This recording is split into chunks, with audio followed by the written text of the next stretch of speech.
Hello everyone, welcome back to my channel Tulip Recipe House. আশা করছি আপনারা সবাই ভালো আছেন আর আমিও ভালো আছি। তো আম তো প্রায় শেষের দিকেই, আর যারা যারা আম খেতে ভালোবাসো আর তাদের কাছে এই আম শেষ হয়ে যাওয়াটা যে কতটা দুঃখ কষ্টের ব্যাপার কিছুটা হলেও আমি বুঝি। তো যাই হোক, আম শেষ হওয়ার আগেই ভাবলাম একটু আম ক্ষীর বানিয়ে নিই। অবশ্যই বাড়িতে ট্রাই করবেন, খুব টেস্টি লাগে এটা খেতে। ভালো লাগলে সাবস্ক্রাইব, লাইক, শেয়ার করতে ভুলবেন না। And thanks for watching.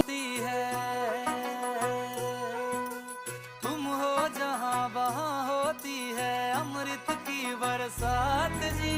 रहना है हर एक जन्म में मुझे तुम्हारे साथ जी। वचन दीजिए ना छोड़ोगे कभी हमारा हाथ जी। ओ भोलेनाथ जी, ओ शंभू